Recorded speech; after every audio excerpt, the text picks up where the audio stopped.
YouTube, it's Kimberly. So today I'm going to do a little bit of a different video. Usually we are doing how-to videos or instructional videos or educational videos. Today I just wanted to take a couple minutes out to talk to you guys about something a little bit different and a little bit more personal on my end anyways. So you're not the typical video you see from me, but I'm taking a page out of Andre's book. Usually you'll see something with personal opinions or a personal experience or just talking from Andre. So I'm taking a page out of his book, and here goes. So a couple days ago, Andre had to leave the property. Usually that's very unusual for us. Usually we are together 24/7, whether we are doing something together or we're out on the property fixing something together, or we're working on business together, or we're just doing activities together. We're usually together all the time. We don't usually leave each other's radius or immediate area. If he's outside, I'm inside, or vice versa, or whatever. Point is, we're not usually leaving the property by ourselves. But a couple days ago, he had to leave the property. We had some things we had to get done, and it was something that was a different experience for me because I've never been left alone on the homestead before, and it really kind of brought a few things home with me. Brought a few things home to me rather. And I wanted to share them with you guys because I feel like it's important for people to see a more vulnerable side or the more realistic side of living out on a homestead. So with the two of us, we usually do things together. We'll do things in partners. However, when he left, it was all up to me. And this is where the important part of teamwork comes in. So in any case, he was gone for what was supposed to be 8 hours, and didn't actually end up being 8 hours. It ended up being a lot longer than that. 32 to be precise. In any case, I was left alone on the homestead for what I thought was going to be 8 hours. So as a woman living alone, or even as a man living alone, you have to be able, if you're going to live an off-grid lifestyle, you have to be able to do things yourself. You have to be able to pick up the slack if somebody's not there to help you, or if you choose to do it on your own, obviously you have to rely on only yourself to get things done.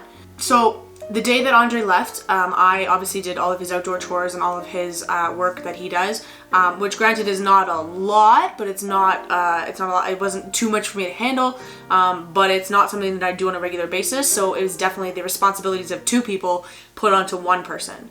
I did all his outdoor chores. That includes all the additional problems that popped up when he was traveling, and I kind of had to help him with things that were going on there through no fault of his own, but things that I had to deal with and had to help him with.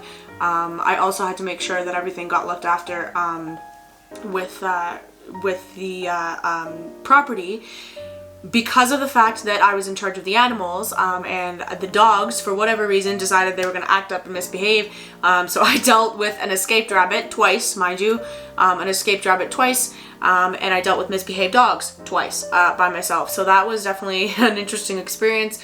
That was a learning curve because I'm not used to dealing with an escaped rabbit or an escaped animal per se. On my own. That's usually something that we will deal with together, but he wasn't here, so I had to woman up, so to speak, and do it on my own, which wasn't a huge problem, but it did take quite a significant amount of time out of my day, because animals are animals and they're not gonna come necessarily. A rabbit's not gonna come when you say come, so I had to go searching and hunting and get a little bit creative with how I blockaded things in order to catch this rabbit.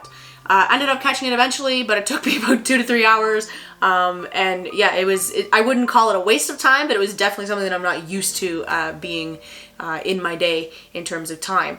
Now, if Andre had been here and the rabbit had escaped, it would have been a lot faster because there would have been two of us. But living on my own, or if I was on my own originally, I would have to deal with that as it comes. So in addition to handling the extra problems that cropped up with Andre and the transportation and the animals, and the additional problem with the actual rabbit escaping and the dogs, I also had to make sure that everything inside was looked after, so all my responsibilities. That means the dishes, the cleaning, the puppies downstairs. For those of you who know, we have puppies downstairs. They are a lot of work. And it's a lot of cleaning to keep on top of with that. As well, I had to make sure that firewood and some general cooking got done. Cooking didn't quite get done in the way that I wanted it to because everything else kind of went haywire. But suffice it to say, it definitely was a bit of a learning curve. So in addition to all of that going on, I also had the problems with the power. For those of you that follow us, you know that we're on solar. However, because it was cloudy, we didn't get enough of a charge that day. Usually what will happen by a certain time, if we don't have enough power or we see the power creeping down because we're using it, then we will make sure that we have power that's there through the generator. Now, I couldn't turn the generator on. I know how to turn it on, theoretically. I know how to get it going. However, because it's been so cold here, we've been, like, today's been the first warmer day, which is about like -10, -11. Because it's been so cold here, the motor didn't want to start. I wasn't able to get it going. I was really close, but I just could not get it. I must have been out there for must have been like 40 minutes trying to get it going, and it just wouldn't go. So I was a little bit frustrated for sure, and I had problems with the power, so that was a little bit of a nerve-wracking experience for me, but I just was able to get a hold of Andre and shut everything off, pulled out all the plugs, pulled out all the cords, and just to make sure that we weren't using any power whatsoever. The water also froze in our pipes, which was not necessarily my fault or anything that I did or didn't do. It's just because, again, because it's been so cold. So I was able to deal with the immediate problem of water spilling everywhere and whatnot. Again, because I was able to get a hold of Andre, I could he kind of talked me through what I should do to make sure that everything was good so that nothing else was leaking and whatnot. So I was able to get a hold of him. If I'd had to deal with it myself, I would like to think that I would have done the same things, you know, putting towels down and making sure that leaks weren't up from wherever and trying to figure out and troubleshoot where it was. I'd like to think that I would have done that, but I can't say for sure because I didn't actually have to deal with it by myself completely, because I still had internet and I was able to get a hold of Andre through Zoom, of all things. So in a few days, I'm going to be gone for the day, and for a couple days, and it's going to fall on Andre to look after all of the indoor chores. So all the dishes, the firewood, the puppies at that point will be gone, so it won't be his responsibility, but all the indoor things that need to get done, cooking, cleaning, etc., are going to fall on him. So this brings me to my big point for this video, and kind of where I realized and why I'm doing this video, is that if you have a partner, it is necessary, you know, whether it's your husband, your wife, your boyfriend, your girlfriend, your significant other, if you have a partner, it is necessary for you guys to pull up your socks together and be a team. And not a lot of people, I find that a lot of couples don't really know what it's like to be a true team. It's not about whether something is his job or something is her job, whether it's in the house or outside the house, or your responsibility or his responsibility or her responsibility. It's not about splitting things right down the middle. It's about work that needs to get done, that has to get done, and you work as a team to get it done in the first place. Now, it's also about shared goals and shared dreams. Andre and I have a vision for ourselves as individuals, as well as vision for ourselves as a couple, and as for our future that we want to achieve. And so if we are working together on that, then that's a big step in the right direction. And I find that not a lot of couples have the same kinds of visions or goals. They don't really talk about their future or their future plans, or where they're going. And that's where a lot of miscommunication comes in, because people think they're going one place and their partner thinks they're going another place, and then it ends up with a bit of a discrepancy in where you want to go in the future. I'm not gonna lie, this year has been a really big adjustment, particularly for me in living an off-grid lifestyle and getting used to the workload, yes, but also just the adjustment in how things are run, and how things work, and trying to be present and not forget things, and not mess up on things. It's been a really big adjustment for both of us, but particularly for me, and it's not been the easiest transition for us as a couple, or for me as an individual.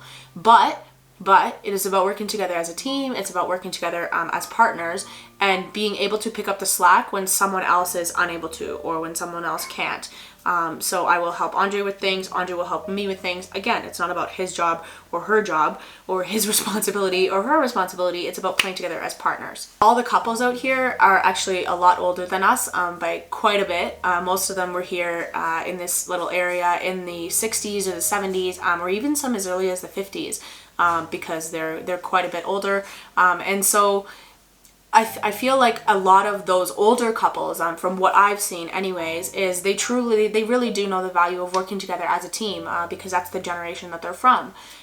They're from a generation where, you know, you didn't throw things away when they were broken, you fixed them, or where you just buckle up and you buckle down and you get to work because it needs to be done, and it doesn't matter about how hard the work is, it's just work that needs to be done. I remember, you know, going to see one particular couple. We were lucky enough to see how their water system worked, and I remember asking the wife, actually, I said, do you ever think about how much work you've done, like, to get all of this water system in? It was amazing, like the amount of digging and putting in, and like the infrastructure that had to go into setting up something as simple, or what we would say is as simple as having running water in your house. And you know, they showed us everything. It was super cool. And I said, yeah, did you ever stop and think about how much work you've actually done to the property? And she looked at me and she was like, no. She's like, we just work and we just get it done. And this is someone who's like, I was floored. I was like, wow, it really is truly about getting the work done because it needs to be done.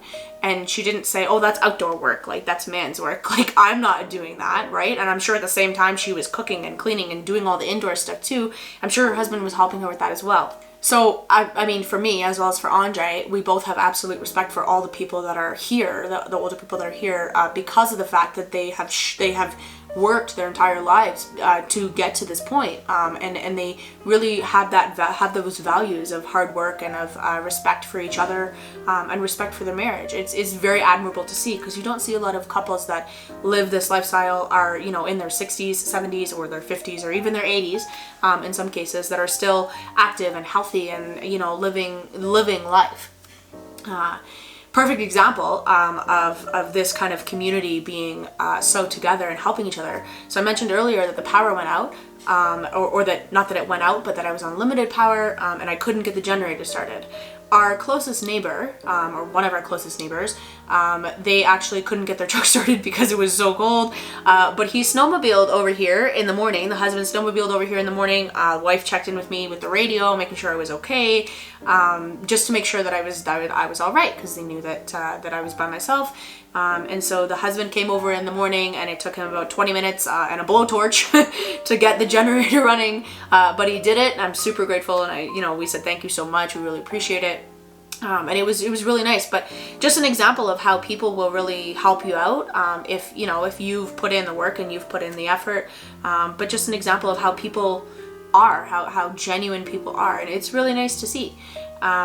Anyways, I'm not here to talk about other people. I'm not here to gossip about other people, but just an experience that I had here, and it was really nice to be able to rely on help around the community. However, if I was by myself, that would have been a whole different story. If I wasn't able to get a hold of Andre, if I wasn't able to get a hold of someone in the community, it would be difficult. I was able to handle most of the things, most of the responsibilities, the animals, etc., etc. But it was really kind of a wake-up call, like, oh, shoot, I can't do this by myself. This is not something that I'm able to do, or that I can do. And so it was a little bit of a wake-up call for me, perhaps, that I need to be a little bit more aware, and be capable of doing absolutely everything should something break down or should something need to be fixed. Because if I can't call anybody, what am I going to do other than unplug everything and sit around in dark? And that's not what I want. So it was a little bit of a wake-up call for me earlier this week, and I just wanted to share that with you guys because I feel like that's important, to be able to be prepared for anything that happens. So that was my little life lesson this week. The learning never stops, apparently. We've been here for almost a year now, and I'm still learning, and I expect to continue to learn into the new year. So I feel like this is an appropriate end of the year message, simply because it was a wake-up call for myself, and it was a little bit of an experience that I wanted to share. So, going into the new year, everybody makes resolutions, and everyone, not everyone, but a lot of people fail on those resolutions, not because they're bad people or because they can't live up to them, but because they try to make things overcomplicated, and they try to do things necessarily that they're not, or do things that they're not necessarily passionate about doing, or they're not necessarily excited about doing, or that they don't mean to actually keep. And you might ask, well, what's the point of keeping a or making a resolution if you're not going to keep it? Good question. I can't answer because that's not necessarily my goal. I would say for myself, like in terms of New Year's resolutions, it's about looking at myself and looking at what I can't do yet, and what I want to be able to do, what I need to be able to do as a woman living on an off-grid homestead, and as a wife living here. I want to make sure that I'm able to do certain things by myself if necessary, because I don't want to have to rely on somebody else. It would be nice to be able to do things myself. So yeah, that's all I got on the rant things for today. That's kind of just my inner thoughts and things that I've been thinking about over the past couple days, particularly since that experience happened, and I just wanted to share them with you guys. So thank you for listening, appreciate it, and I'll see you on the next one.